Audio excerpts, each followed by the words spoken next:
Pickaxe. Carvana's so easy, just a click, and we've got ourselves a car.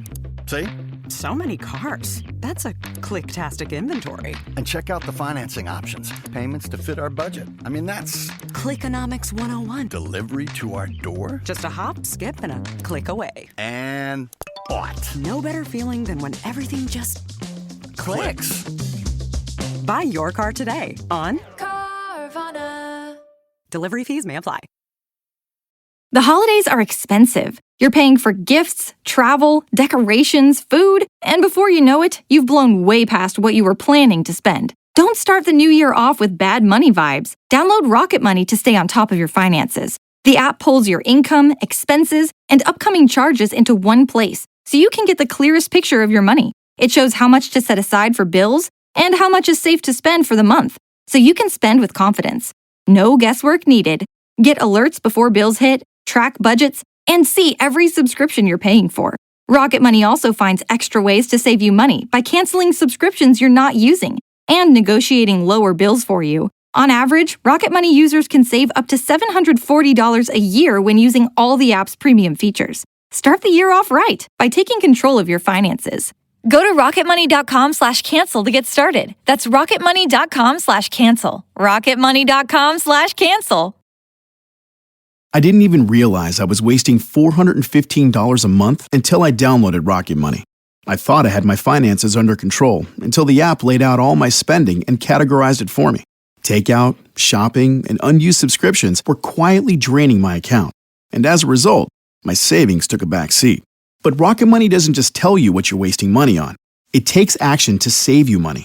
First, the app looks at your income and monthly expenses and calculates how much you can safely spend each day to stay under budget. Rocket Money also finds and cancels unwanted subscriptions for you and even negotiates better rates on your bills so you have more money in your pocket. On average, Rocket Money members can save up to $740 a year when using all the app's premium features. Users love the app with over 186,000 five-star ratings. It's time to simplify your finances and take control of your money. Go to rocketmoney.com/cancel to get started. That's rocketmoney.com/cancel. rocketmoney.com/cancel. Hey everybody, Jasper here. Welcome back to Frostbourne, Arc 6 of Dungeons and Randomness. Today, episode 33, Unity. Listen, if you're looking for a good place to start with DNR or with Frostbourne, there's a full summary recap of episodes 1 through 20 right there in our feed. It takes 40 hours of the Frostbourne story and boils it down to a single hour. Scroll down in the feed right after episode 20 and you're going to find it. We're closing in on the next recap installment of episodes 21 to 40 coming out in just a few weeks. So please, if you love what we do here, share these recaps with a friend and help us spread the word about DNR. Couple of reminders, DNR uses Level Up Advanced 5th Edition from EN Publishing as our gaming system. It springboards off of Dungeons & Dragons 5th Edition and makes our storytelling even richer. Code DANDR gets you a discount. Link is in our episode description. Last but not least, check out GM Assistant, which helps Jason keep track of all of our session nonsense. GM Assistant takes epic campaigns like ours and rationalizes everything, keeping our thoughts and plot threads in order. Link is in the episode description, and once again, you can use code DANDR for a discount. Alrighty, last time on Frostbourne, the gang strolled back into Esterholt and immediately got hit with the city's favorite hobby, 7 simultaneous crises, all yelling, "Pick me!" Chimera's got a mob hunting him to prove his worth as a warlock. While that's happening, Ruby sees that there are a whole bunch of minotaurs parked at the gate of Esterholt and responds like any adult. Not my monkeys, not my circus. Nythera and Veti break into Zira's place. The hidden notes they find basically scream, Thane Silverfox is a fraud and or serial killer, and Nythera's reaction is, legally speaking, not great for his long-term prospects. At some point, Chimera's disguise slips, the thugs roll up, Logrhyn turns brass knuckles into a public humiliation event, and Chimera tries to convert the whole gang into a warlock MLM with a friendly little waiver, because nothing says trust like surprise contract law and street violence. Today on Frostbourne, Ruby digs deeper into the Gearheart mystery. Nythera finally finds the missing clues she needs. Chimera doubles down on a risky play for power, and Logrhyn does what he does best, trying to keep the city and the kids and Chimera out of trouble. Take it away, Jason.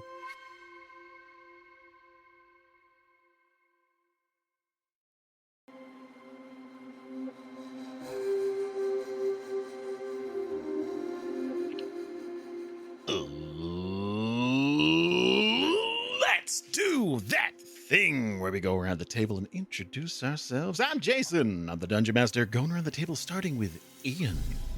Hello, I'm Ian. My pronouns are he, him, any, and I am playing Chimera, the Tiefling Warlock. And Susan. Hey, I'm Susan Spenader. My pronouns are she, her, and I will be playing Nythera Rhyelith, the Elven Rogue. And Jamieson. Hi, I'm Jamieson. I play Logrhyn Cragborn. He's a Dwarven Marshal.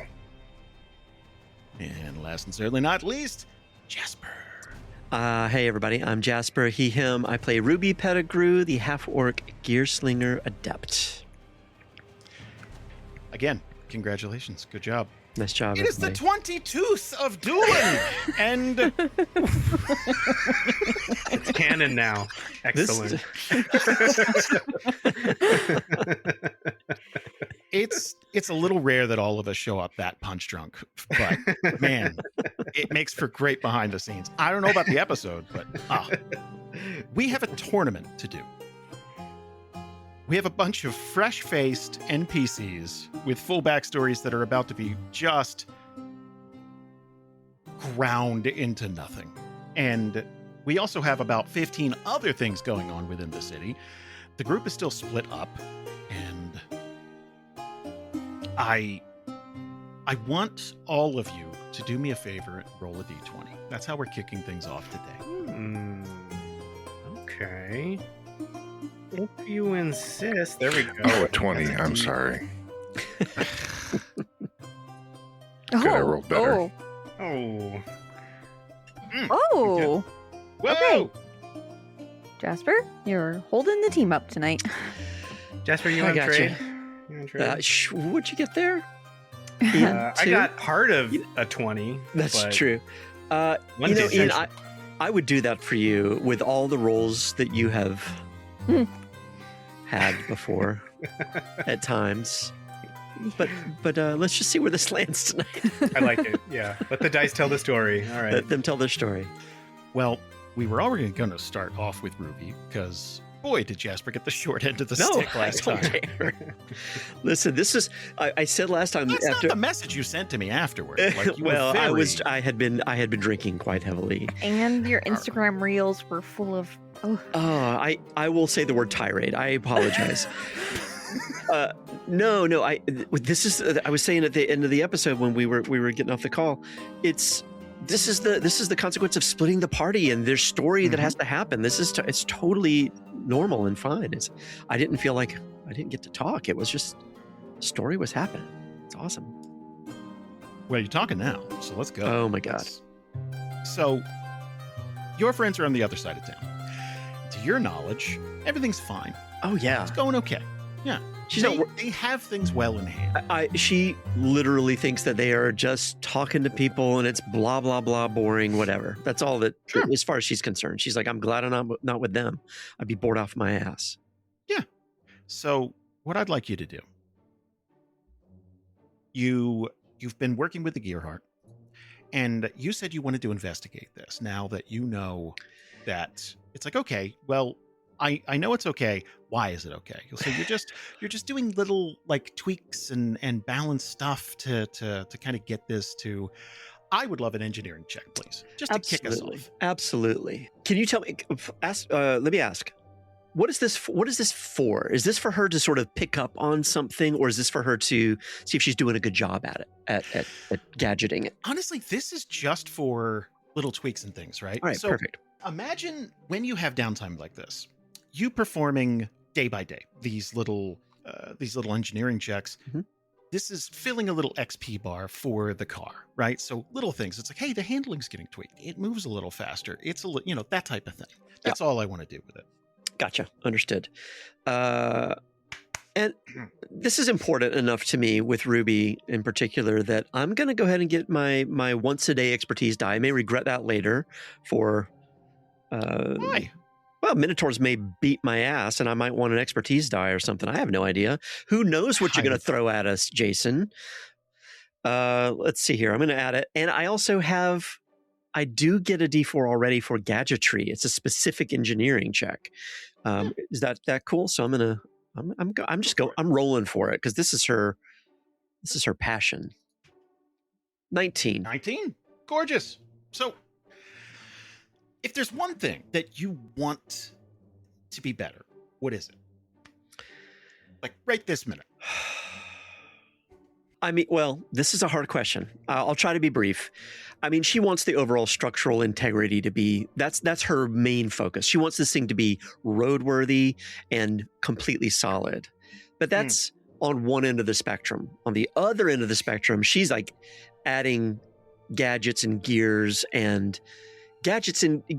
for future upgrades. Like she's thinking of like 20 steps ahead kind of stuff. So I know she wants some wipers. I think the thing that she would think was most important, despite all of the stuff that she's putting together, is the integrity of the forge core and making sure that that was something that was safe and not harming them or harming anybody else, especially since it's the kind of thing that you could probably just stick your hand on it and that would not be a good thing. I'd like to say ejector seats, but I think it's probably the forge core. Let's put a pin in ejector seats. Let's okay, that's later. Let's worry about I think the core is the biggest thing, right? You don't want an errant bump or sliding down a hill to detonate half of, let's work on that. And then, so while you're working on this, and this is taking a couple of hours, around 45 minutes in, you're going to hear lots of foot traffic. And you're going to see guards marching with just a sea of Minotaur. Just looking, it's a good 45 to 50. Wow. And they're walking through Main Street. It looks like they're moving toward the center of town to speak with somebody of, import. And there's a lot of kind of like slack-jawed, like looky-loos type of thing. It's like, oh, holy shit, what's happening? But it doesn't look it doesn't look like the guards are, oh, you're coming with us. It's like, hey, we're going to escort you there just in case, because it doesn't look like the guards could do much to contain them if they tried. Do you know what I mean? Yeah. Like these Minotaur average 6'8", 6'10", somewhere in there. And their leader is quite big. Do you know anything about the Minotaur, I guess? Like, I know you've met a couple now, but I don't, I think, she grew up in Brightport. She has been around a lot of different people. I don't know how much she would have really come across a lot of Minotaur. I don't think that she's like gobsmacked to see one or anything like that. I think she's probably interacted, but I don't know that she would have a whole lot of background. That's fair. Because, opposite coast, right? Yep, exactly. I'm sorry. I'm probably cutting you off. Is there more to this? Go. It sounds like there's a thought. Well, no, I think Ruby would, there's going to be noise. She's going to be really hyper-focused on some stuff. And if she hears this, she's going to sort of, remember, oh, right, that's right. There's Minotaurs at the gate. What the hell is going on?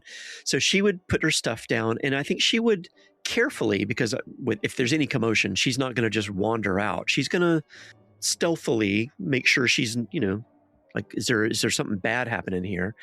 And if she sees this effectively a parade of Minotaurs coming through, she's going to try to grab, if there's like a guard on the outside of that parade a little bit walking with them, she's going to grab their shoulder or their arm in a gentle way, but like, hey, what's going on?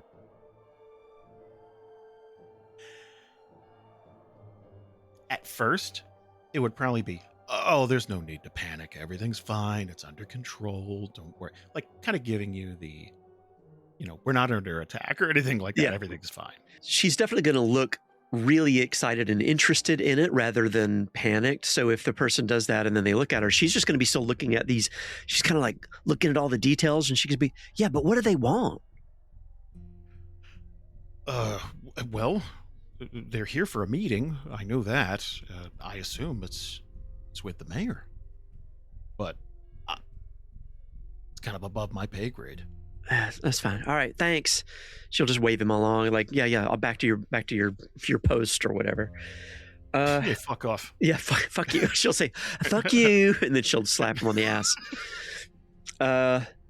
See, this is what happened last week after the session. Like, I'm still sore. Right. You're stronger than you look. Exactly. I am. I apologized. So,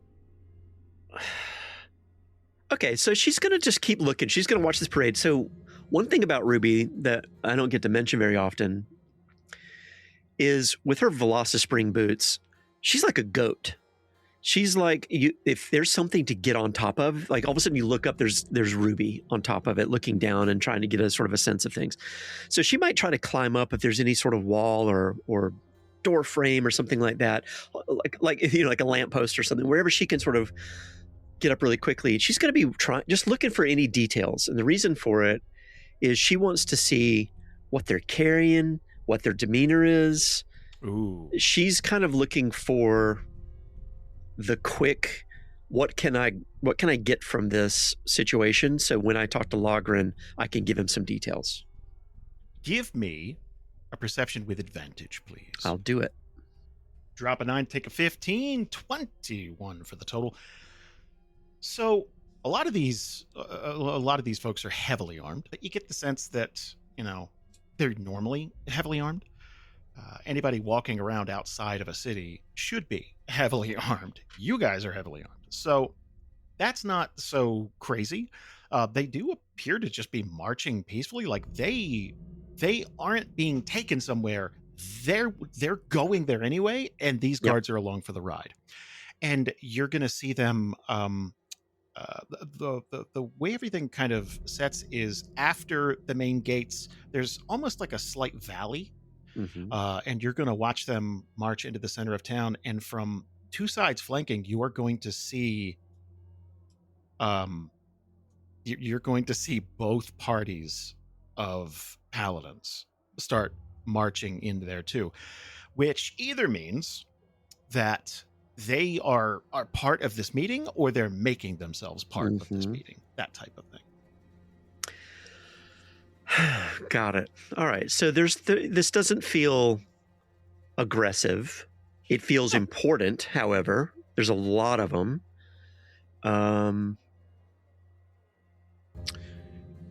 Ruby, of course, knows, Logrhyn basically was starting up the ally ship with Minotaur while we were in the Duergar stronghold. So there's she's putting a couple of dots together, but she doesn't quite have enough to be able to say what's happening here. But I would say that she thinks, yeah, I'm going to have to tell him about this real soon. Right? She's going to be thinking, she better finish up what she's doing, and then probably try to find Logrhyn in particular. As soon as you have an entire group of a type of peoples that he's been talking to for allyship, not invading, but certainly parading through a town where we are, she's going to think that might be important. I bet Logrhyn would need to know this. So she's going to do that. She's going to not go immediately, but she's going to go back to the Gearheart. She's going to finish whatever she was going to do. She doesn't feel like there's any urgency. Like, I've got to run down or take the Gearheart and race through town or something. But she's going to finish up something and then make her way back over towards wherever she thinks Logrhyn might be. I do want to ask one thing, though. Sure. As she's messing around with the Forge Core and the rest of the Gearheart, I mean, this thing, as far as she can tell, it fixed itself. It cleaned itself. It has a mind of its own in some way. Or, on the other side of that spectrum, a group of people came in the middle of the night and, did a car wash thing on this thing and fixed a bunch of, the gremlins or something. She's going to try to see if there's anything she can glean from within the Gearheart, with the Forge Core, with anything about it, where she can maybe think like this, it looks like it's doing it itself, or there was somebody else here. She's just trying to piece a mystery together without knowing all the answers. Give me an investigation check. I'll do it. Oof. There's our first one of the evening. There you go. Let me roll on that skill critical failure table. Let's see why. Cross-eyed. You've been searching and researching for hours, but to no avail. You gain a level of strife. Okay, this actually makes a lot of sense. She's dealing with a lot with the Gearheart. She has been hyper-focused on making all sorts of things happening, and there's at least 30% of her brain that has been nonstop itching because what in the hell has been going on with the Gearheart without her knowing about it, without her having any say-so in it, if anybody touched this thing, she's going to break their fingers, that kind of stuff, right? So I'm not surprised that she's mentally exhausted. She already was before she got here. So this is just the icing on the cake. All right. Let's do the 60-second savings challenge. Step 1, download Rocket Money. Step 2, link your accounts and see every subscription you're paying for. Tap one you don't use and cancel it.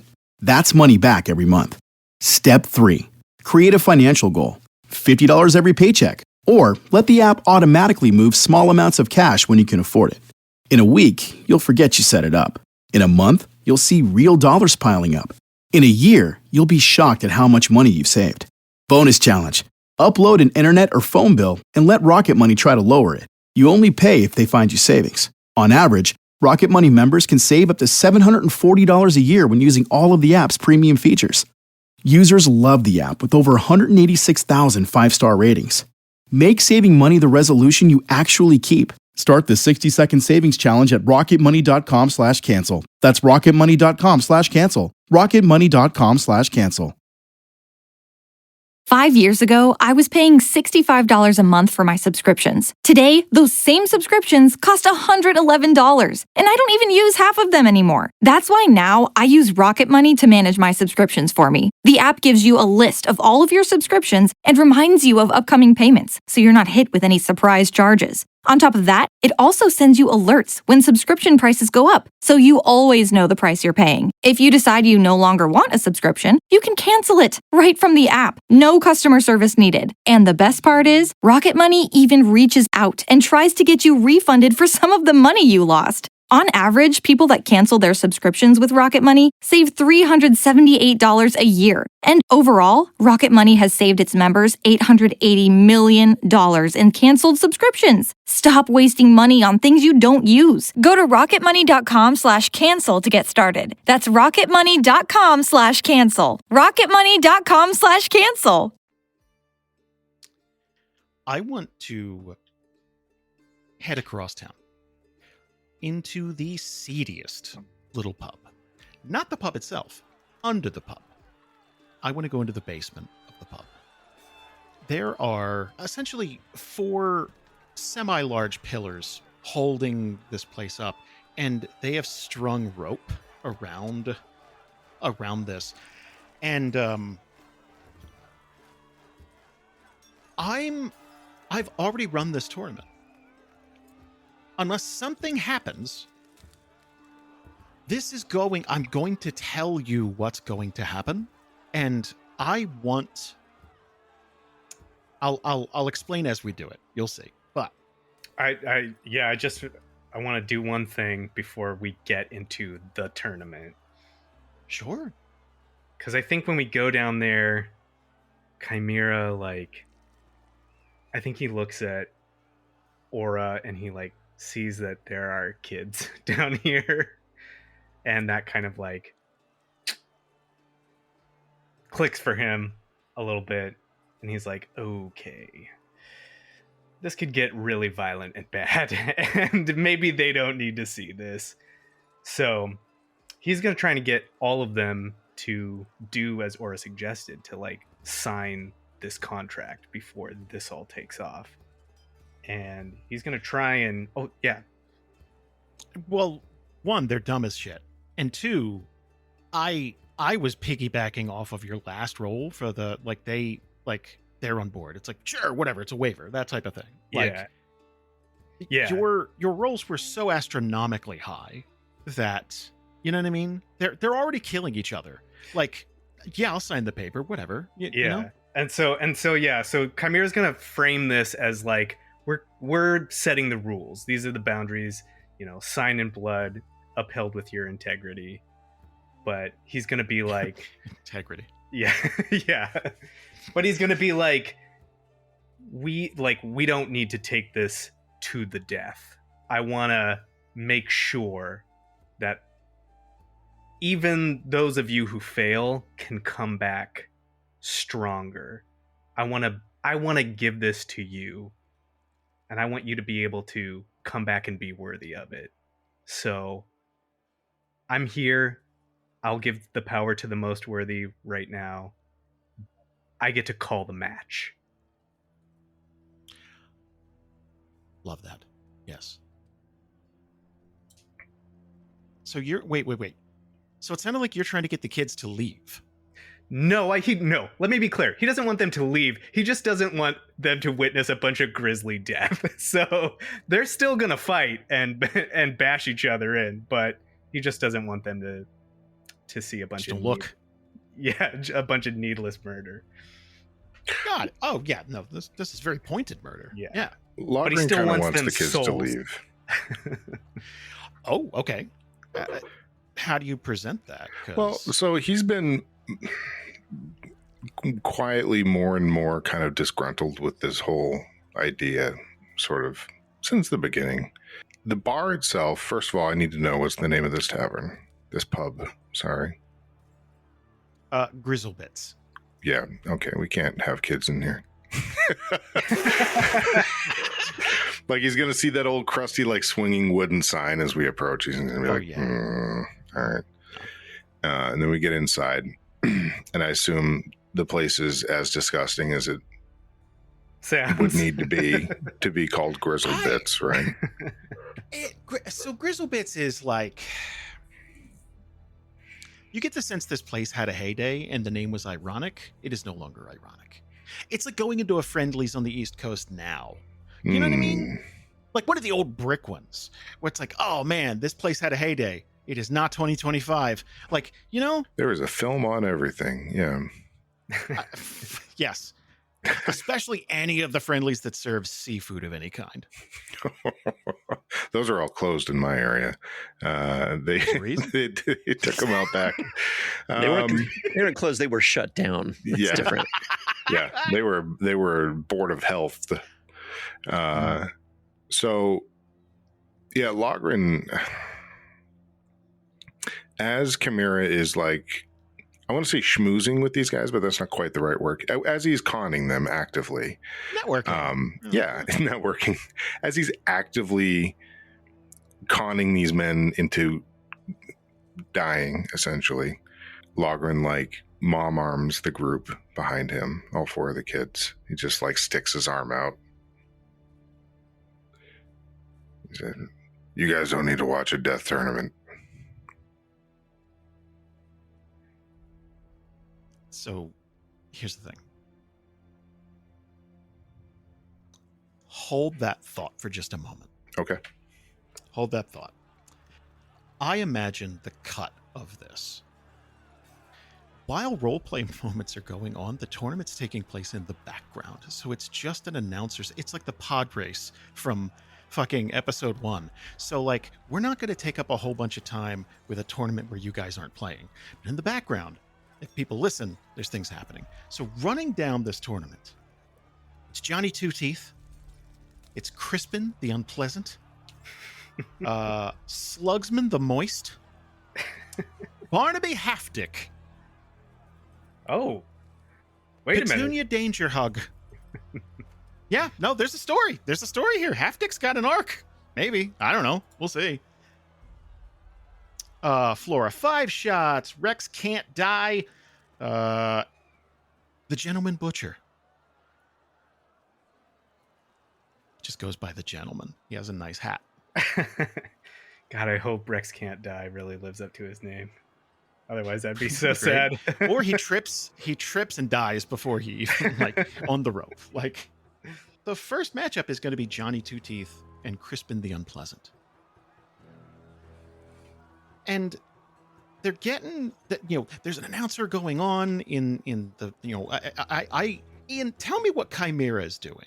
Because you're kind of the Bruce Buffer of this thing, right? Like, you're kind of like, I don't know if you're announcing people. I don't know if Chimera, or you're just hyping up the grand prize. Like, how are you treating this?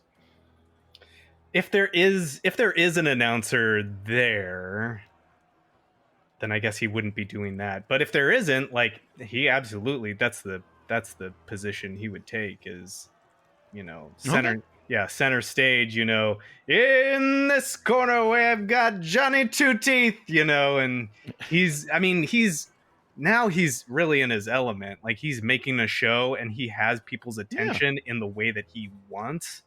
So, like, I think he's, like, really leaning into this and, like, making a thing. And I think he's looking around to see if Aura is around too.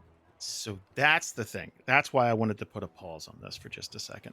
So as Logrhyn's kind of scooping up these kids, getting ready to get out of here, Baz will follow. That's fine. And Chet doesn't necessarily want to see this. He's kind of not a fan of Kolgoth and this whole thing. And he kind of wants to talk to Logrhyn about it, but there's a lot going on at the moment. Aura is not happy with trying to be. It's like, I set all this up.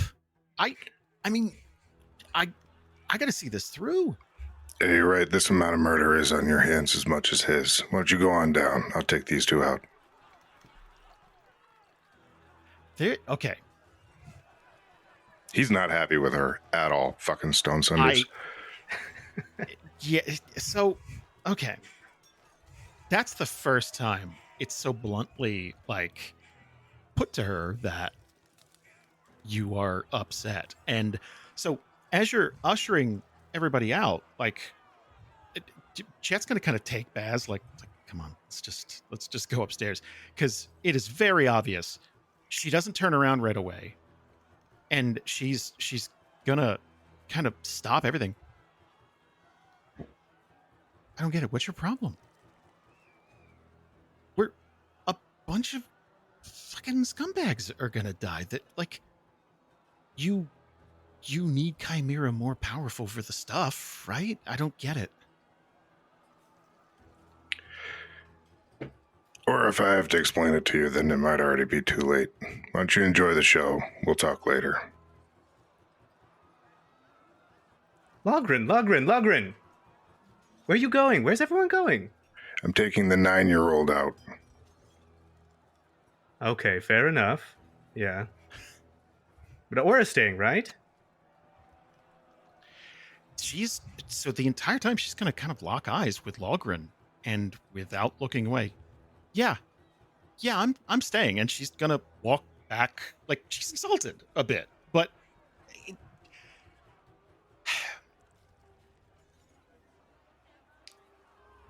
in her mind, she's found something she's good at. And it's not really fighting. Fighting's not her thing. She can kind of help others, but it's just not her thing. And the second she finds something she's good at, there's always someone to tell her, it's like, this is fucked up. Now, there's got to be a portion of her that knows this is fucked up. This is not good. But, but, like, Chimera does it. It's fine. Like, everybody loves Chimera. It's, so... Yeah, she's going to go back and join him. And I would imagine camera-wise, we're following you guys up for a bit. Just to... Well, yeah, and it's not going to take long because basically Logryn's going to walk them out of this shithole of a pub, and he's going to basically be like, listen, Ruby's working on the Gearheart. Let her know where we are. I can't leave Chimera and Aura down there in case things get bad. let her know. Don't stop for literally anything between here and there, please. Like, and he'll give them the name of the. Well, they already know the name of the inn that we're at because it's the one we were at before. But yes, Silk Sheets. Yeah, so she's gonna be. It's parked near this Silk Sheets. Just ask people where the weird, thing without horses is. It runs hot. It'll be melted all around. Runs real hot. Yeah. Chet's not giving you any. Okay. Chet has hung around you enough to know that this is not a new emotion, but you're not angry. You're not flabbergasted or frustrated. You're disappointed in somebody. Like, it comes off as that anyway. It's a little bit that, but he's more neutral than that. He's more like, well, this is a mess and now we have to fix it type thing, So like he's more just straight business, but the first order of business is like, get the kids out so that if things get ugly, I have less to worry about. I'd rather be down there having to hold all these gangsters off of 2 people instead of 4 people. Chet's not going to fight you on any of this. He's just, I'll take Baz over. It's fine. Can I ask you a question? Sure.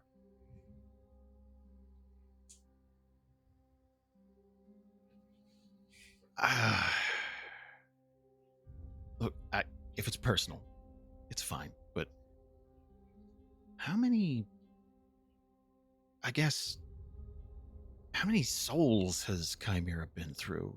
Like, is this a new thing? Is this always been and we just didn't notice? Out of character, I don't think that this, like, in volume like this is new, right? Oh, fuck yes. Yeah. Oh, God, yes. But he has had to do things like this in the year or so that we've known him. It would be like... Okay. Imagine a grifter selling timeshares, right? You know what I mean? That's more what it was like. It's like, sign somebody up. They're not dead instantly. It's just now go out and be lucky, that type of thing. And they probably met a grisly end at some point because they were dumb enough to sign a contract or whatever. And, but this is all... It has escalated so quickly,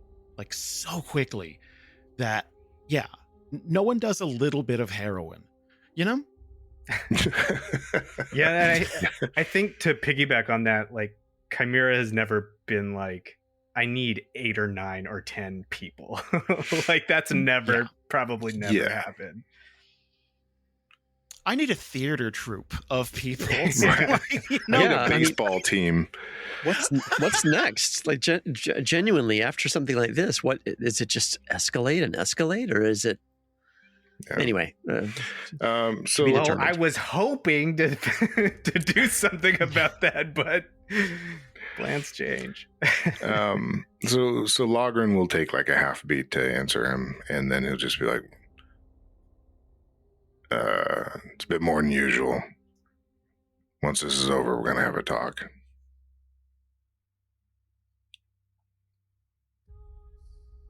He's going to open his mouth as if to, like, continue, and then just... I'll take Baz into town. Just... Yeah. He's going to walk off. Yeah. Just like, all right. Don't stop for any reason. He's not even going to turn around. Yeah. No side quests. And he's gonna like take this, come on, big guy, and just like take Baz, like. Yeah, and once they're out of sight, Logrhyn will go back inside. Let me ask a question, actually. With Nythera and Veti, there's a person on your list you'd like to speak to. Do you plan on catching up with the group first? Or, please. I was going to say yes. I've been thinking about this a lot. Nythera is not she had a lot of her life was an impulsive do things, but she is an older woman, has lived through mistakes, has gained wisdom, has accepted that she needs help, needs friends. I understand that she is a murdering assassin, but she also has grown. So, while there is a large part of her that would have been like, if this was 20 years ago, I'd just go murder this guy and then hang him from like the gates. But my ex-husband would be disappointed if I did that. Logrhyn would be disappointed if I did that. I have friends for a reason. Come on, Vetty. Let's go report into Logrhyn.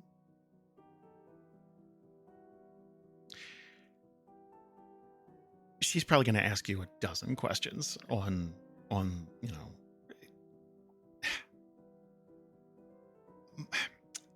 the most important ones are probably going to be,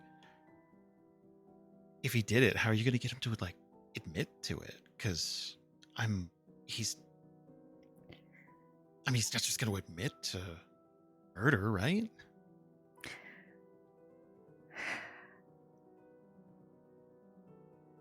Betty, there's two responses that I could give you. There's the responsible one, and then there's the one that I might employ, which is not get him to admit it and just kill him anyways. But that's why we're going to go to Logrhyn, because he'll figure that out. One moment. Oh, okay. But if he did take that dagger, that's almost like a smoking gun on him. There's proof of him at least taking something from a known murder victim. Right. I'm advancing the tournament bracket. Just making sure I got everything. Those hands are real busy below the camera, and I can see what they're doing. Just got real quiet. And the arms were... Everybody keep doing what you're doing. It's part of it. Yeah, keep going.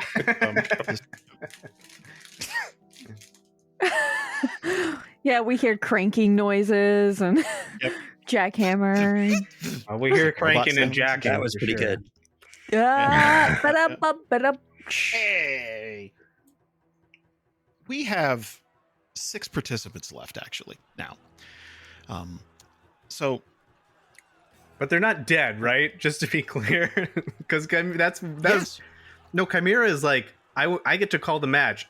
Nobody dies. Like, he doesn't want anyone to die. Yeah. Well, this was to the death. This was specified to the death. Oh, yeah. So, but that was his that was his whole thing at the beginning, is like, I don't want Aura to see death. Like, violence, cool. Okay. Beating the shit out of each other, fine. But like killing, that's why he's like, in our contract, I get to call the match. So if he sees anyone about to die, he's like, that's it, you're out. It's over. Match is over. We're done.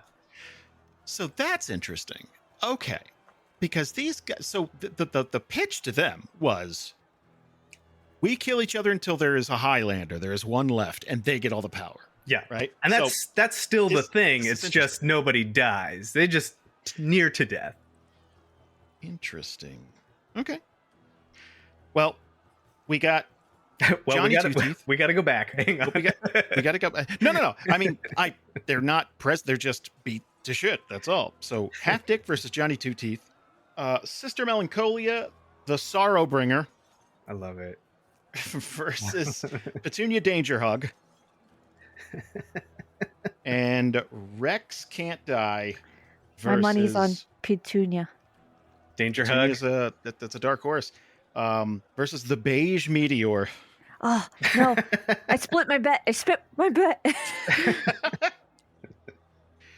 So, I want to know how each of these nicknames go. We don't have the time for it, but... We don't have the time for it, but I could post it somewhere. I think got you nothing should. But dumb effort into things that don't matter.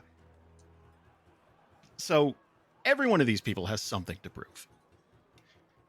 And they want what you have. Like they're here for it, right? So first 4 matches are done with. and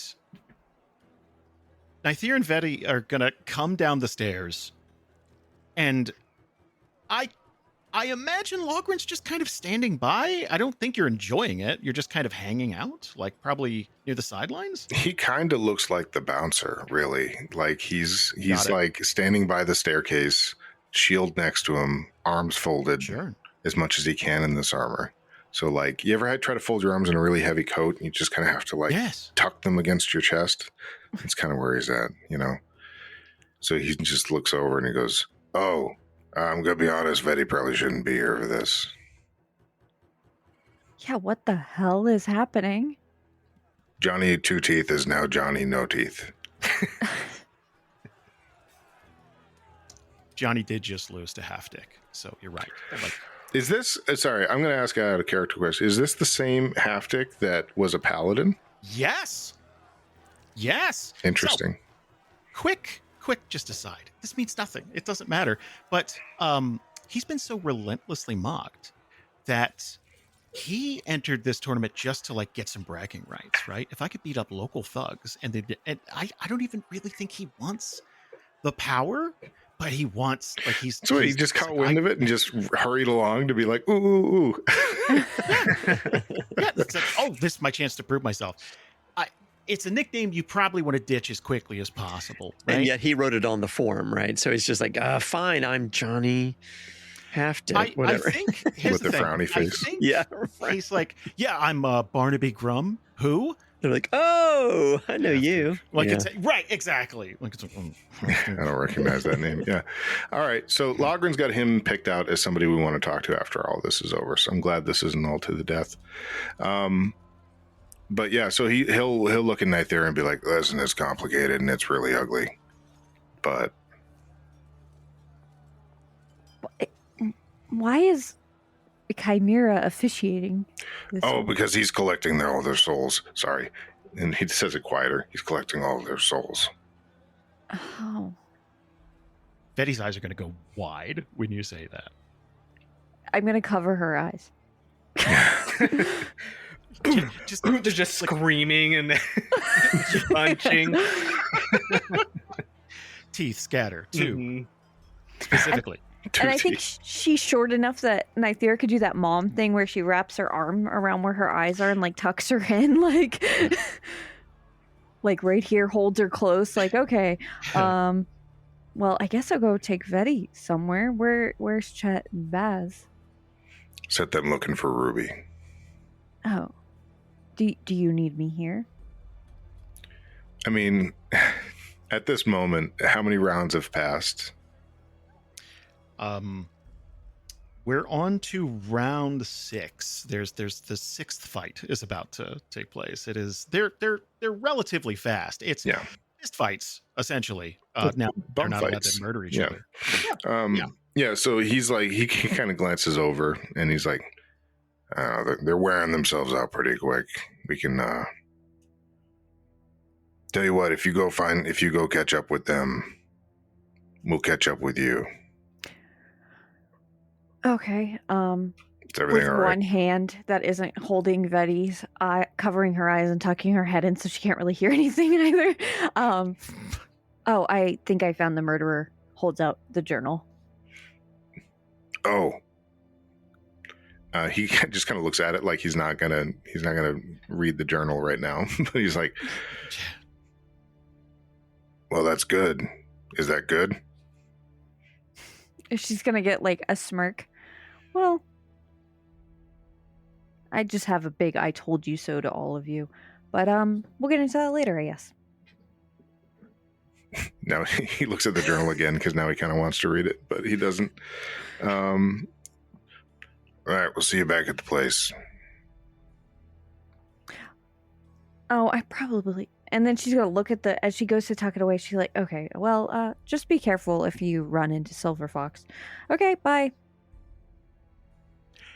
Insight check. Yeah, please. Because he does that thing where he goes to open his mouth to answer back, but then just squints his eyes really hard, like, what does that mean? Skills. Insight. cool. Cool and good. Nine. Total. He doesn't know what she means. He's like, all right. Probably not good. Guy sucks anyway. Fine. Vetty is continually trying to ask. It's like, because the last thing she got to see or hear is people beating the living shit out of each other. And it's like, oh yeah, Chimera's going to harvest all these souls. It's like, fucking what? And then just headlock into... Because it feels to her, it's like, yeah, we got to be really careful about that. And then just a cocaine-fueled rampage while she was away. Like, this is a lot. Like, this is a lot. Like, things did get out of hand unilaterally. Yeah. In a very like short a Freddie order. Mercury party, a lot. Like, you know what I mean? Like, There's a lot of murder happening from Nythera not being around. Like, right? So, in between rounds, right? The loser of each one's going to be like helped out of the makeshift shitty little ring they got going, and every time they go past, Aura is kind of like lifting up one of their hands to like touch you, and every time they do, like you can see like a transfer happen, like you are like you're getting juiced up as this happens each and every fight that's going by. Now, to be clear, the last time you got a soul, right? It was Jesse. And it was this overwhelming, experience, and there's power involved, and there's like, this is that times, 8 or 9. This is insane. I'll kill you, Jasper. I'm being baited in the chat. I'm just trolling him. I'm pretty sure it was Austin. So there's a part of you that has to like contain yourself, right? You're just like you can feel this. It's okay. You're a spellcaster. Imagine waking up one day and you can feel within you. It's like, I could burn this whole building down and live and be fine. And you don't necessarily want to. It's a call of the void type of thing, right? It's like you're standing on the edge and looking down. It's like, I could kill everyone in this building and walk out and I would be fine. And it's this horrible, not even an urge. It's just a realization. And there's an immense power that comes with that, right? It's like, no one here could stop me if I wanted to. And you catch yourself thinking like that. It's like, ooh, no, hold on. Wow, that's fucked up. Like, all of this is actually really fucked up. There's kind of a little bit of a come to Jesus moment where you're looking around. It's like, And you have never felt Kolgoth happier with you. Like, this is the best your relationship's ever been. This is you vacationing in Cabo for like 2 weeks. It's just phones off the hook. Work can't get a hold of you. You guys are on the beach. It's nice. Coconut drinks, little umbrellas. It's beautiful. Meanwhile, smash cut, dingy bar, people beating the shit out of each other, and like every couple of minutes, just like, it's like an assembly line of souls going into you. I need you to give me a wisdom saving throw, please. Oh boy, okay. Hey folks, Jasper here. Sorry to interrupt everything. Listen, we want to connect with you. If you like what we do here, please consider joining our community on our Discord server. And if you want even more, please think about joining the DNR Patreon at patreon.com/DANDR. There, you'll get behind-the-scenes looks, bonus games, Patreon groups with Jason and Bree at higher tiers, and so much more. There's even some big surprises coming down the path. Links to our Discord and Patreon in the show description. Now, just a couple of words from our sponsors, and then back to the show.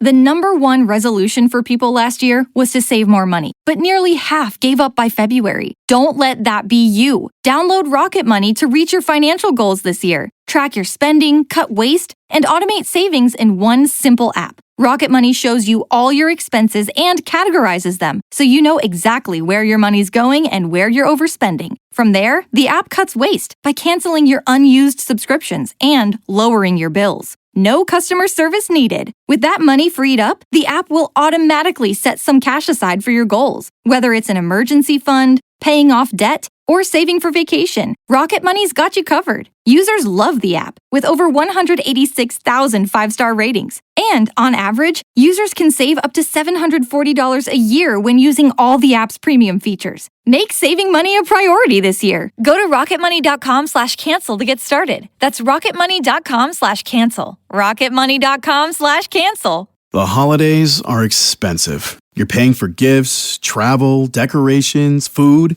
and before you know it, you've blown way past what you were planning to spend. Don't start the new year off with bad money vibes. Download Rocket Money to stay on top of your finances. The app pulls your income, expenses, and upcoming charges into one place, so you can get the clearest picture of your money. It shows how much to set aside for bills and how much is safe to spend for the month, so you can spend with confidence. No guesswork needed. Get alerts before bills hit, track budgets, and see every subscription you're paying for. Rocket Money also finds extra ways to save you money by canceling subscriptions you're not using and negotiating lower bills for you. On average, Rocket Money users can save up to $740 a year when using all of the app's premium features. Start the year off right by taking control of your finances. Go to rocketmoney.com/cancel to get started. That's rocketmoney.com/cancel. rocketmoney.com/cancel. Don't stare into the void. Good. Okay, phew. 23. Last time So that's Souls the- came in Yeah. to Chimera and there was wisdom saving throws involved, it didn't go great. So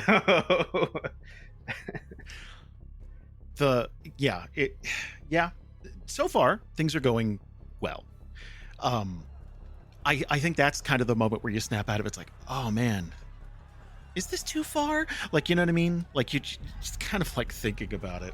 And I think that manifests in like he's getting those feelings, and it's like with every round, like the voice, his announcing gets louder. It gets more exciting. He's like showing off frantic magic, and stuff like that, and then he's like sucking this stuff up, and like there's a cacophony of sound, and we're like cutting to all this like punches and kicks and like throwing, and Chimera is just like loving it and spinning around and really like feeling alive. And then I think he sees, like, he gets one of these souls and he sees Aura like down there, and like all the sound kind of just like drops out, and it's like, oh, you can't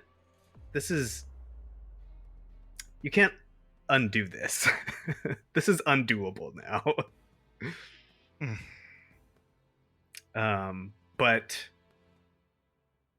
this is what has to happen for a big reason. Like not becoming a werewolf, one for one. So he just kind of like keeps the show going. And I think he clocks Nythera coming down too, but I don't think he ever interacts with her. Like you don't shine a light on an assassin. Yeah, and she's in and out, so yeah. It's a little bit one of those things too where I don't know if you guys are like this. If I'm doing something enjoyable, a party or whatever, and there's one person in the room who is not having fun, I can't have as much fun. Like, it's just not as much fun if not everybody's on board. And if that person is a 4.5 foot stone clad dwarf just looming in the corner of the room, just like and I don't think he's obviously not like taking down the complete mood, but he is absolutely just like an anchor of negative space compared to all the other electricity that's going on in the room. 100%. Yeah, and I think I think Chimera wouldn't care. if it was anybody else but Logrhyn. Like, Chimera has fun. He makes the fun in the room. But seeing Logrhyn upset is like, oh, dang it. That sucks. It's like if you could look at the hangover you're going to get as you're drinking. He's thinking, oh, I'm going to get a Chet talk, aren't I? God damn it.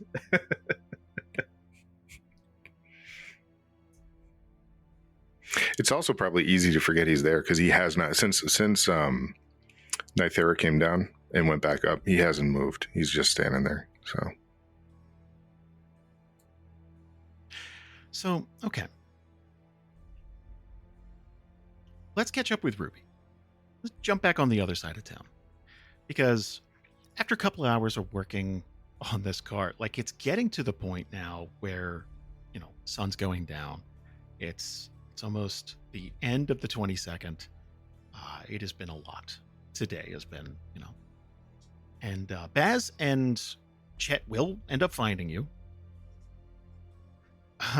And Chet's, I imagine, like, you're like head down, just like cranking something. I could put that better. Head down. I don't know. I was twisting something. What? Wrenching. Sure. Verbing, engineering. She's gadgeting. Yeah, gadgeting. Yeah. You get it. So, just gonna kind of wander up. How's it going? What is this? So, I'd kind of like for this to be one of those. She's on her back underneath, and she has to sort of wheel out one of those moments. Oh, hey, Captain Creeper. She'll whatever rag, she'll sort of make sure she doesn't have oil in her hands or whatever it is. She'll sit up. Oh, this right here?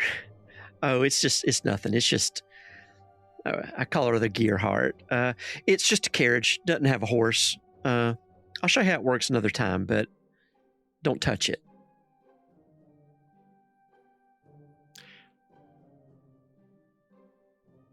That is the only thing he wants to do now. I gave you a parameter, and it's now, I don't want to touch she it. says it's slightly threatening, but if he acted like, well, then I might as well just touch it. She says, no, literally, you may not have a hand after you pull back. So just be careful. What does it do? Well, okay, so she's going to be standing up. She's putting, again, she has like canvas toolbox type, roll it up type stuff. She's putting all of her wrenches back, and she's cleaning up. And as she's doing it, she's kind of giving him a little bit of a tour. She'll take him up to the front and explain it, and she'll take back, a little bit back, and she'll arm wave a little bit. She's not trying to give any details, but she'll just say it's powered back here. It's kind of like it's just some energy that it helps making things move, and she'll kind of give him the quick tour. She's pretty exhausted, so she's not going to go into her long, hour-long rant about it. But she'll show Chet and Baz around basically, and like, yeah, go have a seat. No, that one's Logryn's. Don't sit in that one. No, that one's no. You'll yeah, know. Yeah. Chet is absolutely over the moon. Like, this is fucking cool. Like, so he'll go into it's like, you made this? Well, yeah, I guess I did. She's trying to own it a little bit because she wants to deflect it. I guess I did. That's pretty good. After a couple of weeks in the mountains, I guess we have something to show for it. Watch this. It's kind of getting dusk, right? The lights are coming down. The sun's going down. They're sitting inside. She's going to go up to her panel that she made with all of these levers and stuff like that, with all these little labels all over it. And she's going to flip one up, and it's just going to say reading on the label next to it. And she's going to flip it. And as long as everything goes okay, there are going to be tubes of copper and whatever that are sort of in the interior that are going to sort of light the inside up like it's cash cab or whatever. Maybe not Man, that. what a Maybe not that reference. insane. Yeah, Whew. it's going to light up. So he's going to ask you 1,000 questions. Obviously, like, how fast does it go? Like, can we take it out? Like, let's go. Let's Right. do, like, just the obvious teenage stuff of, yeah. She'll match that for a number of things, right? As quick as he asks a question, how fast does it go? About 10 miles an hour, whatever it is. She has all the answers, but whenever he starts getting into like, and then what's it like whenever it does this? What's it like? How does it handle in this kind of weather or whatever? Whenever she's not quite sure of the answer, and especially whenever he gets to, can we take it out? She's going to get real solemn, and she's going to look over at Baz. And she's going to just with her eyes get Baz to pick up the other end of the tarp, and she's going to cover it up. This doesn't go out with anybody but me, and it doesn't go out right now.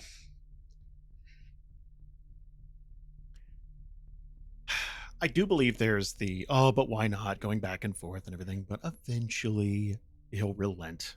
It's like, fine. I'll take you out later, though. It's going to be you're going to love it. It's so cool. And actually, it's even better as of today. But that's another conversation. At a certain point, you're going to notice Baz is gone. Totally gone. Just gone. And I need you to give me a perception check, please. I don't like that. Wait. When you say gone, do you mean vanished? We just happen to look around and he's not there, or he vanishes in the midst of us talking to him? No. You guys are talking, like, you're putting the tarp back on. And then he's just like, he's gone. I thought he was standing here. It always feels like he's standing right here. And yeah, it's not gonna take. Ooh, woo! Oh no! Oh, did I do a disadvantage? The strife got you. Oh my God, that's right. So you rolled 2 2s. Wow. So 8 total. That's an 8 total. So the first thing you do is like, okay, follow the boot prints. Like, let's look around. Yeah. I want to cut over to Nythera and Vetty, please. Can you give me a survival check, Susan, please? Oh, I guess so. How about a 12? Average. That's not bad. So it sounded like you wanted to go catch up with Ruby, or are you out looking for... Yeah, okay. Yeah. So you are going to find Ruby, but you're going to notice, like, you're as you're rounding, like, the corner, you're going to see they're actively looking for something, and you're going to notice Baz isn't there. But you have a better vantage point, and you're going to see that Baz is standing almost in the middle of the street looking up at something. Can I get a perception check from you? Yeah. I look up. 12. It's going to take you a couple of minutes, right? And while you're looking up, Baz is going to start running. And he's going to run inside. And as you're kind of like panning up, you're going to see Silver Fox on the 2nd floor balcony. And he has a crossbow aimed at Chet.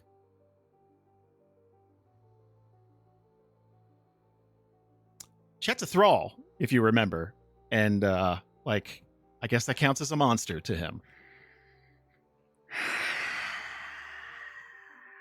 So this is one of those telltale games. What do you want to do here? You know? Yeah.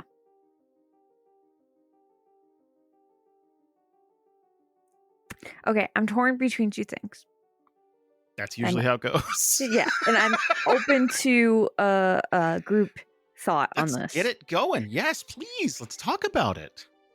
I can't get my bow and arrow out quick enough. No, but I could whip a dagger at Silver Fox, or I could run and tackle Chet. Both. Very good. So it's an attack roll or like an athletics check? That sure sounds like a pickle you're in. I mean, yeah, because if it was Dex, I'd go for the attack or running quickly over. But athletics, no, that's like a -1. But if it was Dex, that's +5. I don't even want to think about elven knees. Oh my god! Like, hey, I would argue, but not right now. But I would argue running is Dex because I'm fast, but I'm not strong. So, but anywho. I guess I will if we look up the rules of the game. But I guess Nythera will attack. But that doesn't stop him from shooting a crossbow at him. Well, you could. I mean, by the rules of the game, you could shout to Chet as a free action and then make an attack. Okay. Or to Ruby. Or to Ruby. I mean, I could just shout. Or just scream. Just only one of us can hear you, though. Yeah. So, okay. So to paint a better picture, picture a building, and then on the right-hand side of it, you've got Ruby, Chet. Across the street, to the south here, you've got you and Vetti. And then you have Baz running into the building to try and, that like... He kind of did math and is like, there is no way I'm going to be able to get to that second floor balcony unless I go upstairs. Like, just not going to happen. Gonna throw a dagger and scream again? Okay. Yeah. So you have like 3 or 4 seconds. What do you say as you're throwing this dagger? Chet. Okay. Let's start there. Okay, good. I love it. Love it. It's direct to the point. Next word. Sounds like.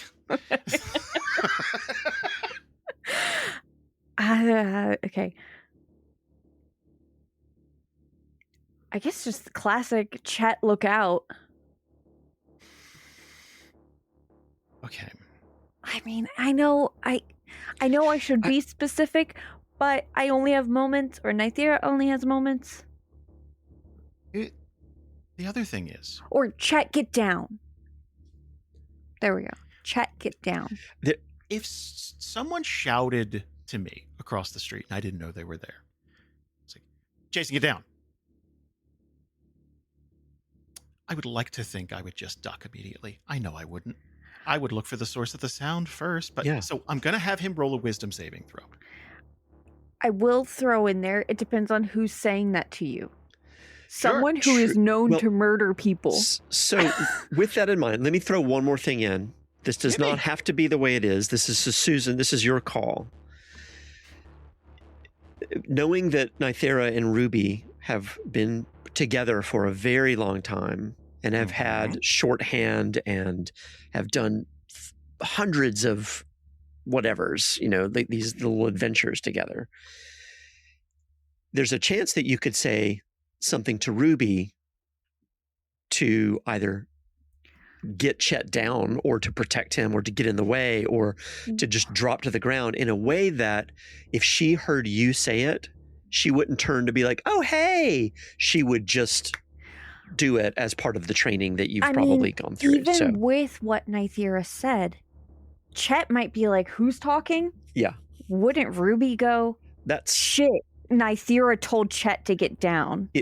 Whatever the circumstance, if she heard Nythera threaten something or yell something or make a command, she would have been trained over years now to simply let's do that. It's just a thought. Yeah, no. So the double 2 for perception is kind of what I'm working off of. So here's what we're gonna do. Right. It's not that you don't know each other. It's just you're fried, right? Yeah, totally. So here's what we're gonna do.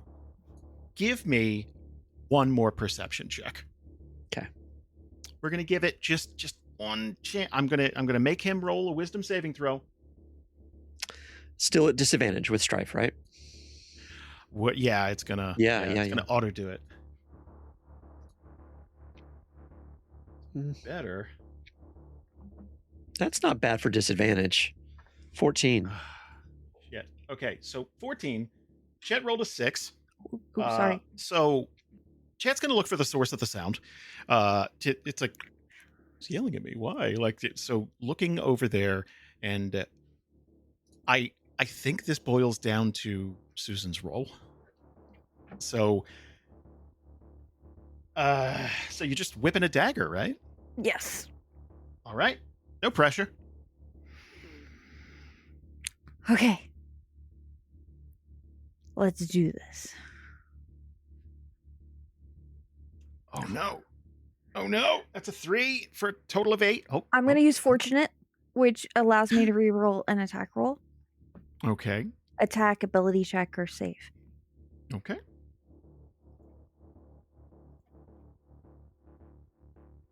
Oh my god. That's a 1. Wow. You have inspiration? I used it last game. But I get to use whatever result I want. That's one unfortunate thing. So I'm going to drop the 1. Okay, take a 3. That's so. Oh boy. So you're gonna whip this dagger up there, and it's gonna miss and hit the wall next to him. And I think Does that startle him? It's really loud next to him. Those are real bad rolls. You know what? I'm gonna have him roll an attack here. Just oh, that's so much better. So 14 with his modifier is going to be a 19. So he will fire this bolt off, and Ruby's going to get enough clearance to start to shove Chet. So instead of it hitting him right in the chest, it's going to hit him shoulder. And he's going to kind of fall into the snow and slush here and kind of skid back. And Silver Fox is going to look down at, like make killer eyes at Nythera. And then just kind of, like a mutual, like, what the fuck is your problem type of thing. There's one more roll. Oh, and I'm moving towards him. He's not getting away. How so? Like into the building? I will climb. Do you have a climb speed? You have like 40? second story work? I mean, I have acrobatics 40. Isn't it my movement speed? No, it counts as difficult terrain. So it's twice your, like it, every 5 feet is 10 feet. Okay. Well, my movement, wait, not 40, 30. So. Oh, Jesus Christ. Okay. Well, I was hoping Baz would get up there. He's a little slower than that. So I genuinely think Silver Fox would just start climbing up onto the roof. And if you want, we can have a good old-fashioned rooftop chase. Yeah. Okay. Fuck this guy. Give me an athletics check, please. Why can't it ever be acrobatics? It will be soon.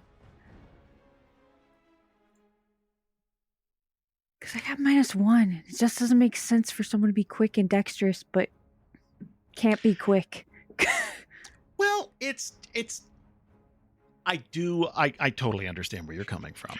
But this is where we might make the case for an athletics check with a dex mod type thing. If it's about the speed of time. That is an advanced level up thing. You could change it. Is, yeah, but like this is so okay. Imagine you're walking up to the side of this building and you're free climbing it. That's much more a strength thing than it is a dex thing because you're shifting your entire body weight up. You're trying to do it speedily.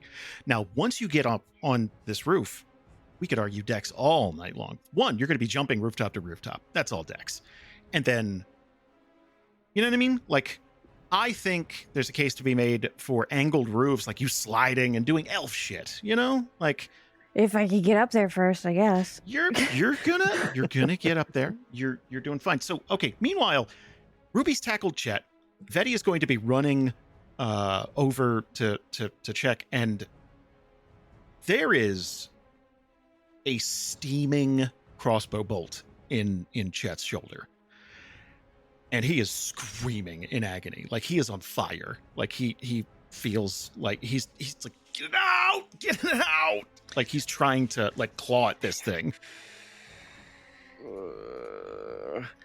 I mean, Ruby's instinct would be to actually get it out, as long as she did it once over, making sure that, this didn't look like it was going to be critical. Give me a medicine check. All right.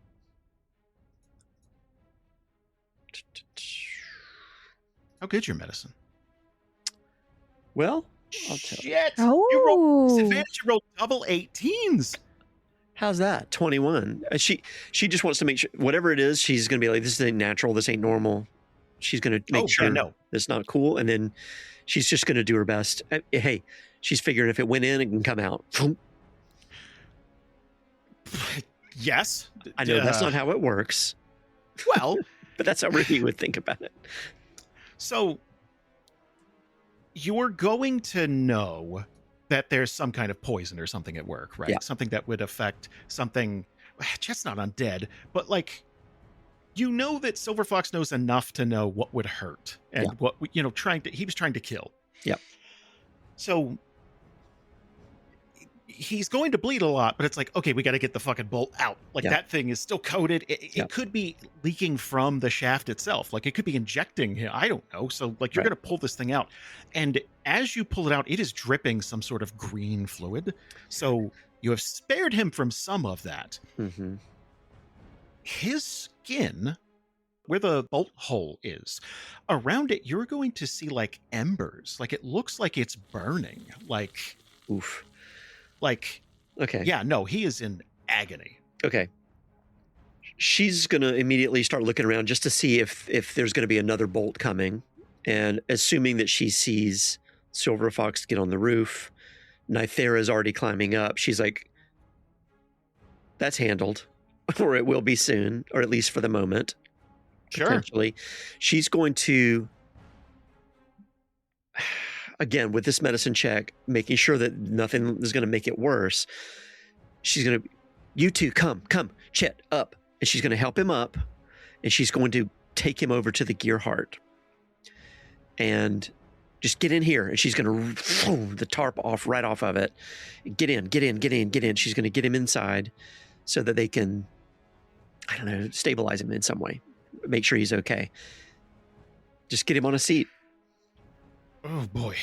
So while you're, God, so Vetti's helping him in and just like kind of panicking. It's like what just happened? What happened? What's happening? I don't know. You stay with him. I'm going to help find out.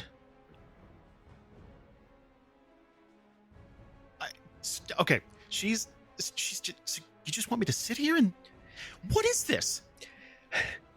A lot of questions. Anything to Vetti today. For a second, she's going to say, well, actually, no, wait, we can't. She's going to stop herself. She's going to say, just stay with him. Make sure he's okay. I'll be back in just a minute. This is just something we built. I'll tell you more about it later. Chet, explain the Gearheart. As he's screaming. She's trying to she's trying to distract him. Like just focus on something. Sure. Focus. Tell her all about the Gearheart. Vetti, stay here. I'll be back in a minute. I promise.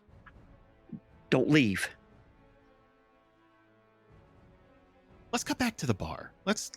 So the final match of the evening is actually a threesome, right? It's I don't know what they call it. I don't know. Look. No, you were right. Yeah.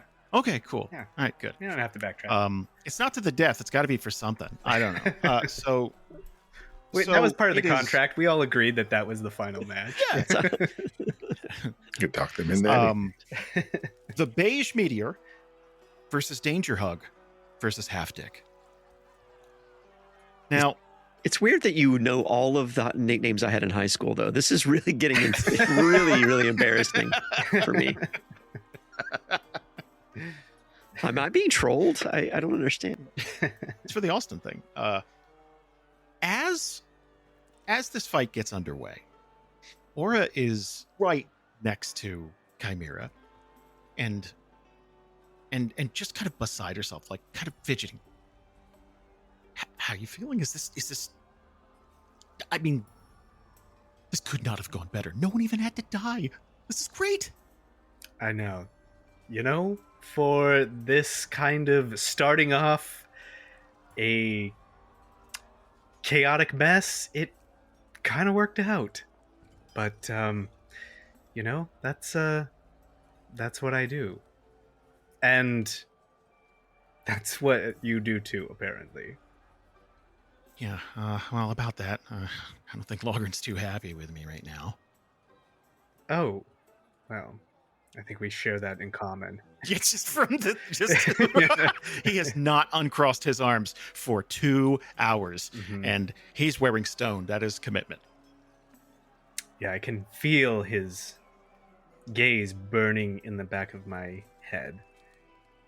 And, Aura, can I tell you a little secret? Of course. You found something that you're good at.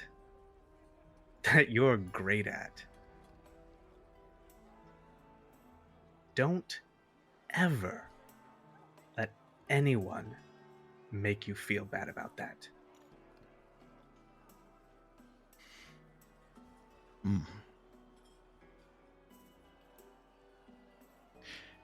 Give me a persuasion check, please. I want to see how well this lands. Because that's definitely the lesson she's taken away. But the Logrhyn thing's got some seeds of doubt planted. Yeah. Here we go. Oh, come on. Well, 18. That kind of, that's what I was saying earlier.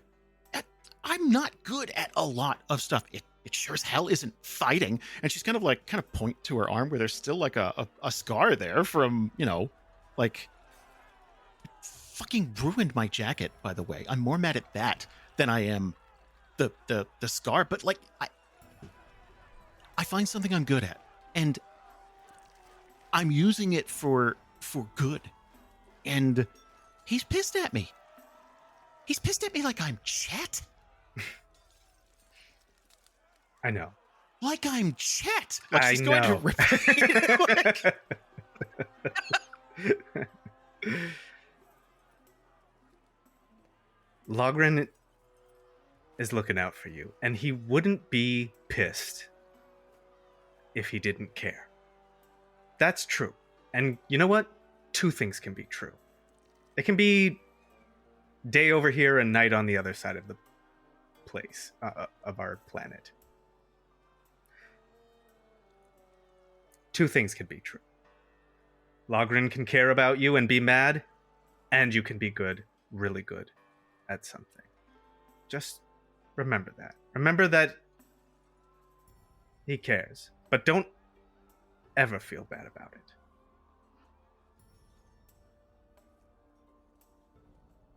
Right about that time, I want myself, Ian, and Jamieson to roll a d20, and whoever rolls highest is going to win this tournament. I need one of you to pick a fighter. There's Half Dick, Danger Hug, and the Beige Meteor. I'm going with Beige Meteor. I'll take Half Dick only because Logryn's been like staring at him the whole time anyway. Because, like, first of all, how did he get in here? He's a paladin. And second of all, we need to talk to him. So he's been like, man, I hope he survives. Yeah. It's like suddenly there's a cop in our fight club. So yeah, was he with the roaming gang of hoodlums, or like no? Oh, okay. No, he was not. So the backstory of that is he heard that there was a gang of hoodlums running around, and he was going to try and take them down, and then that became, well, fighting them one at a time is probably smarter than, And he was probably relieved when it's like, it's not to the death. It's like, oh, thank God. He doesn't even know about this whole thing. He's just here for a good time. No, just sign this. Okay. Look, just, Well, I've got Danger Hug then. So let's roll a d20 and see. I'm going to, I got a 7. I got an 8. I got a 10. Jamieson got a 10. They're all terrible. Dick is our winner. How's he do it? Jesus. I genuinely think that in the group of paladins he's in, he's not a great fighter. But to regular doofuses off the street, he's probably better than average. So they're making stupid mistakes that, like, he's like, you're not even keeping your hands up, you know, and he's able to get some ring outs or, you know, something like that. He doesn't want to kill anybody, but Danger Hug and Meteor fall, and Aura runs over and is kind of ushering them over. It's like, oh yeah, let's hear for them. And it's like, touch Chimera. Like, just try, you know what I mean? Yeah. In Chimera's head, you're going to feel Kolgoth, like, there's kind of a jitteriness there. And like, he's so giddy, just like, and he's, baby boy.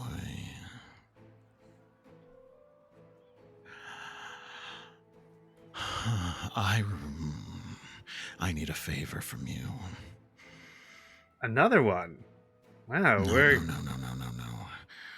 This is small. We need to make a trip after this. A trip to where? Somewhere in the city. I need it to be you and me alone. Okay. Do I get any more details, or are you keeping this all a secret? There's something stashed away that we didn't need until now. And those last two hands are going to touch you, and like, you're going to feel like his breath catch. Can I get a wisdom saving throw with disadvantage, please? This is specifically with the two losers, right? This is Danger Hug and the Meteor that this conversation is happening during? Yes. Yeah, okay. Because while that's happening, Logrhyn is going to go to Half Dick and, like, exempt him from this process. Just like, hey, out of here? You're like, hey, you did it. You get to come with me instead of going over there. He is exhausted and probably a little black and blue and just like kind of punch drunk. It's like, I thought there was a prize. Yep, you get it. It's a date with me. Let's go. He's confused, but he's just gonna, okay. Like, yeah, no, it's like, the better option. It doesn't feel like it, but it is. Let's go. Where are you taking him? Just upstairs. Just out? Yeah. Okay, upstairs. Aura's going to notice that and is going to get pissed and is going to start to wade through the crowd to get to the stairs to follow you. But there's a lot of, like, ruckus. Okay. Okay, cool. I mean, well, he's the winner, so if he wants this chicken dinner, I guess he's gonna. Yeah. Guess he's gonna have. Yeah, to... there's some shenanigans going on. Yeah. So if Logrhyn gets to him first, Chimera will just kind of be like, okay, and he'll sort of like. I kind of think like that whole internal thing going on with Kolgoth is happening while. You know what I mean? You get those two last souls, and like Logrhyn steps in and grabs. So before you can, like, give me that wisdom saving throw with disadvantage, real quick. Thank you. That's what we were doing. Yes, I remembered we were doing something. We're doing stuff. We're doing with it. Disadvantage. You got it. With disadvantage. 15. That's gonna be one shy of what we need. Okay, hold on. Okay. So it feels like Kolgoth was part way through explaining what is going on. And you're going to feel this overwhelming sense of power. And it's the same bit you were feeling earlier, but there's a distinct taste to it. When you were outside the front gates of Esterholt and that werewolf attacked you, and he kind of stepped in and kind of sealed you up with the carapace thing, and you're kind of more demonic than usual. It's that feeling. Tenfold. You're going to get taller. Your bones are going to kind of creak and snap. Your horns are going to elongate and kind of swoop to the back of your head. There's almost this flaming crown, this heat dissipating from the top of your head. And you are going to have this unbelievable urge to kill everything in your immediate vicinity. And we're talking with your bare hands, like just picking somebody up and just because there is such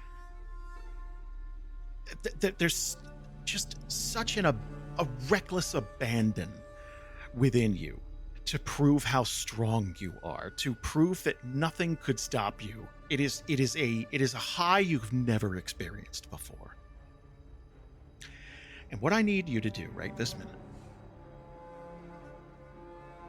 we need you to roll to resist just straight up killing. I didn't realize I was wasting $415 a month until I downloaded Rocket Money. I thought I had my finances under control until the app laid out all my spending and categorized it for me. Takeout, shopping, and unused subscriptions were quietly draining my account. And as a result, my savings took a backseat. But Rocket Money doesn't just tell you what you're wasting money on. It takes action to save you money. First, the app looks at your income and monthly expenses and calculates how much you can safely spend each day to stay under budget. Rocket Money also finds and cancels unwanted subscriptions for you and even negotiates better rates on your bills, so you have more money in your pocket. On average, Rocket Money members can save up to $740 a year when using all the app's premium features. Users love the app with over 186,000 five-star ratings. It's time to simplify your finances and take control of your money. Go to rocketmoney.com/cancel to get started. That's rocketmoney.com/cancel. rocketmoney.com/cancel. Okay. What am I rolling? What am I rolling? So, okay. Make an argument for me. Give me something to work with. Because this is you losing yourself to this power. Mm-hmm. This is you becoming a passenger. Kolgoth's not even in control. That's how bad this is. This is him filling the pool up, and this is the pool splitting open. Like, not realizing it's like, oh shit. Like, you know what I mean? This is too much, too fast. Too fast, too furious. Tokyo Drift.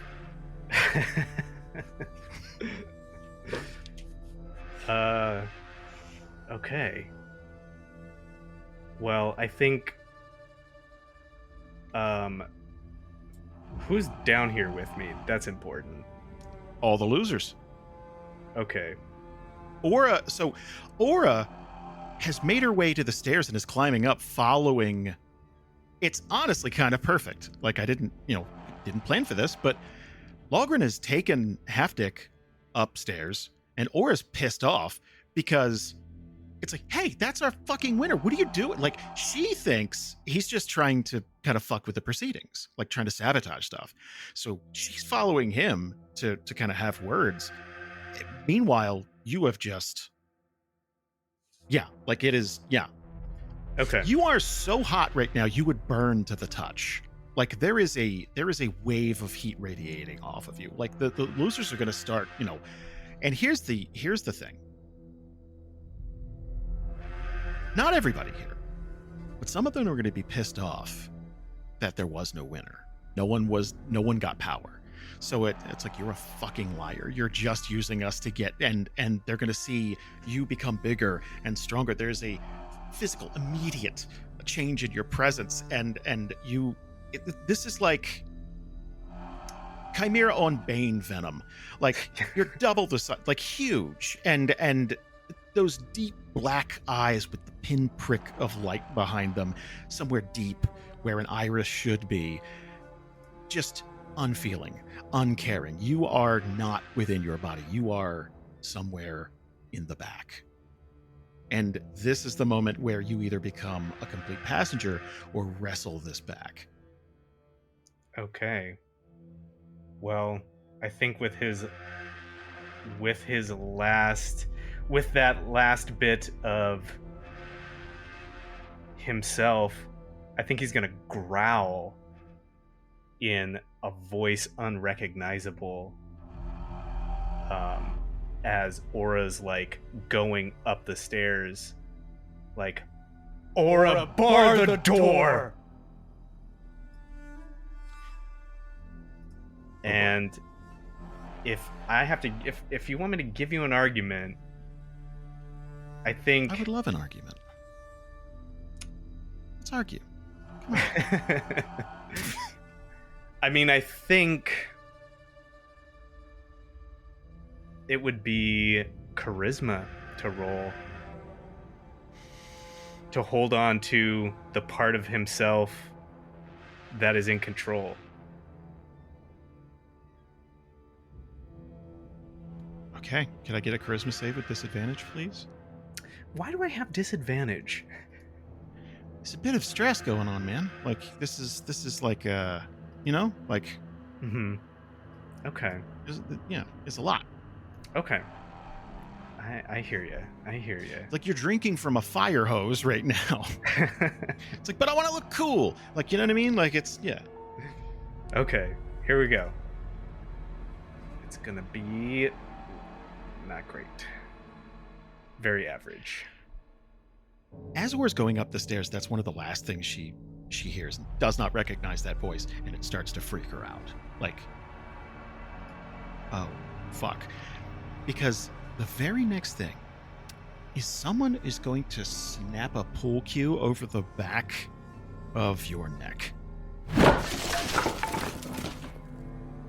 And you don't move at all.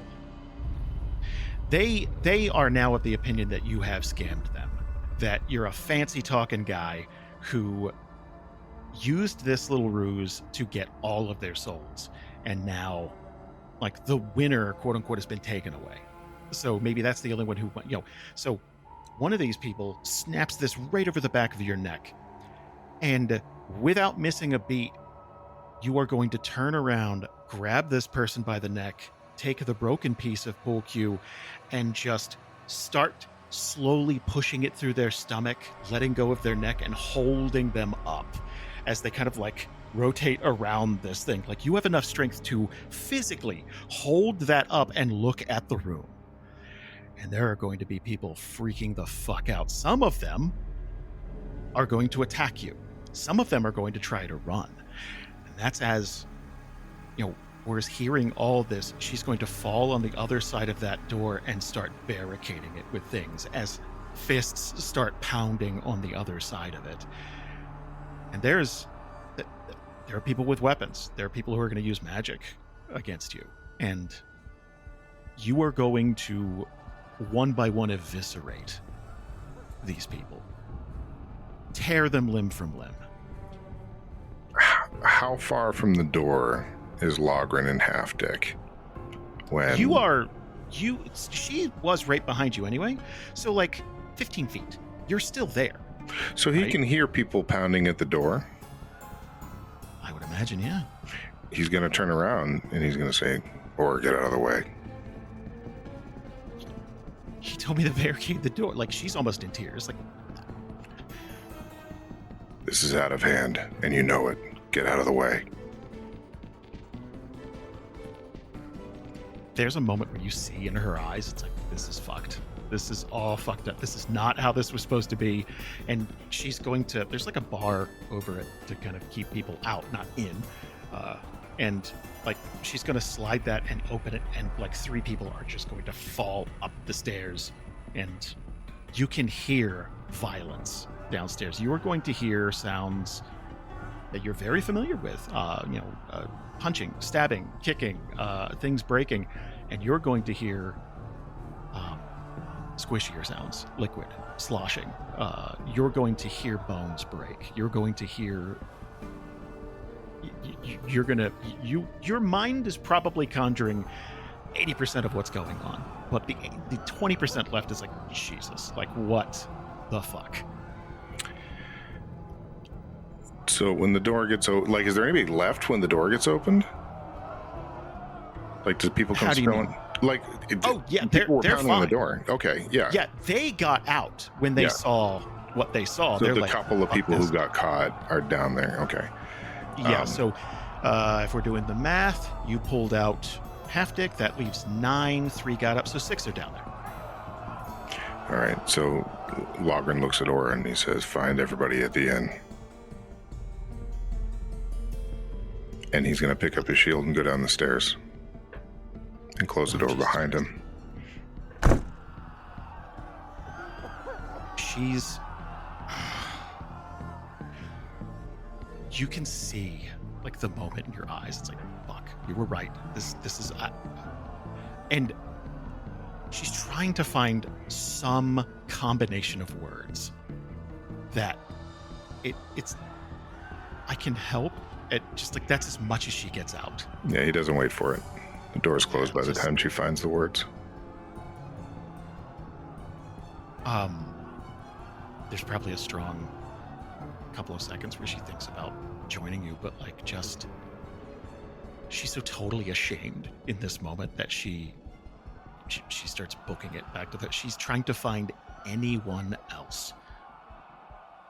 Meanwhile, there's a rooftop chase going on. Sorry, I need a drink of some. I need vodka. Oh my god. As Nythera gets to the top of the roof here, looks around and is going to see Thane, the Silver Fox, already getting to the next. So he is athletic, but not dexterous. Dexterous. Thank you. Dexterous? I ruined it. That's his middle name. I've lost them forever. So you're the opposite in that you're going to be able to shave off time getting... So I need you to give me an acrobatics check, please. Okay. And I am dashing, so... You're dashing. Yeah, go for it. You're fine. So add an expertise to it. How far away is he first? He got a decent head start. So if you picture him, he's getting ready to jump. So he'll be like, he's a couple of roofs away from you, but these are small buildings. So if you, he's like 90 feet away. Okay. So the reason why I'm asking is because I have cunning action, which I could trade down dash to bonus action. So I still have my main action. If I get within range, I would like to attack him while running after him. I imagine that was the goal. Yeah. So don't worry about the footage, right? Okay. Let's do a little skill check challenge versus. Okay. For everyone you roll, I'm gonna roll as Thane. And if you get within striking distance, fucking go for it. Okay. Oh shit. Yes. 21. Oh, that's not great. Okay. 19 plus 2. He's way not better trained. than -1. Oh god, he rolled a 13. So already it did take you longer to get up top, but you're going to be able to see this. It's like, okay, I can slide down this. I can slide down this roof, and that you're going to be able to see ice and snow in a different way than him. He's looking to not fall. You're looking to shave precious seconds off. So you're already closing the gap. You're within like 60 feet of him. Can I get another one, please? Yes.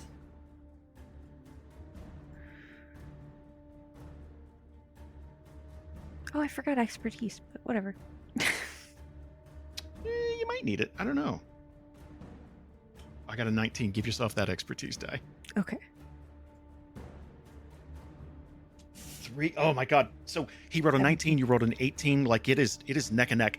You're gonna watch him like on the run, kind of fumbling, but trying to load another crossbow bolt. Would you like to try and make an attack at him?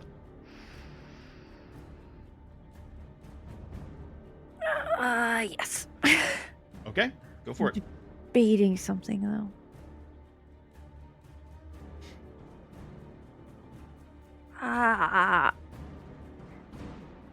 Okay, I'm gonna attack. I'm gonna throw my second free dagger at him because the other ones are attached to me.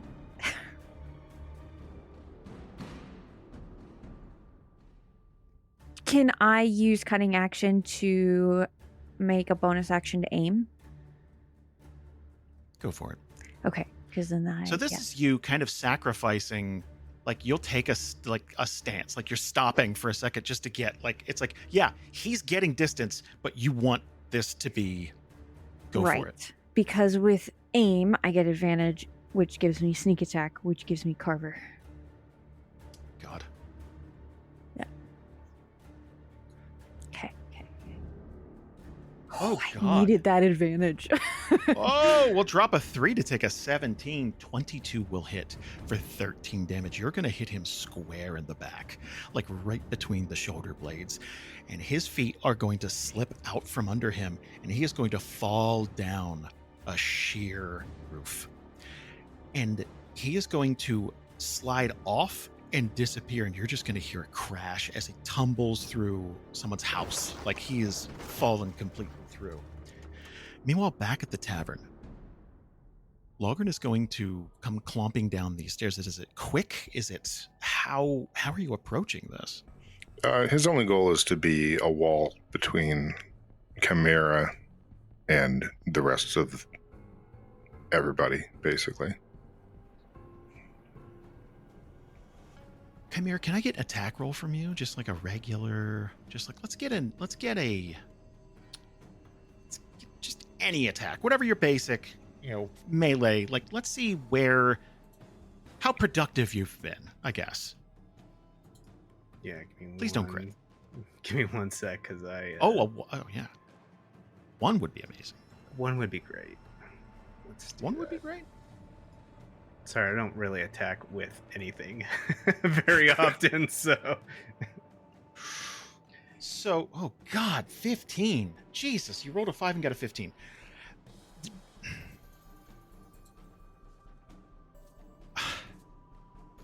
At this point, there are probably 2 people out of the 6 left alive. And they are scathed. And they're probably backing up, and this doesn't even look like there's some semblance of Chimera physically. Like it's just not him, kind of dressed like him, but it is, there is nothing behind those eyes, no joy, no nothing, just, and he is slowly stomping across the room to get to the last 2 who are probably missing fingers or something like that. They are already screaming in pain, and you're squaring up. Yeah, he gets down the bottom of the stairs, and I'm going to go ahead and assume that he's stalking towards people that are more than 15 feet away from me, so I can't get to them.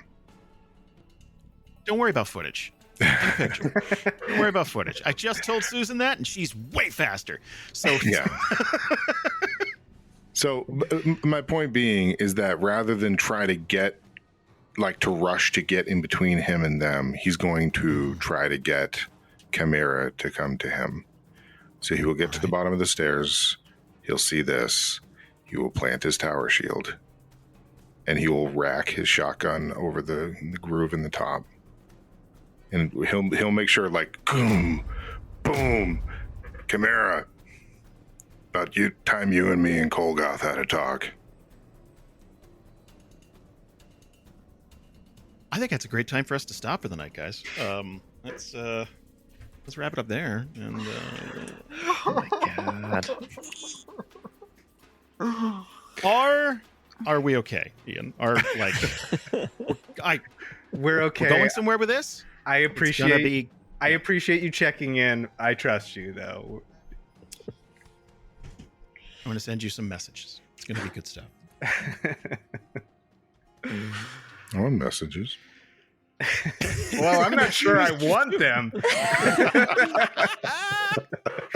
How you doing? You okay? Thinking about you. Yeah.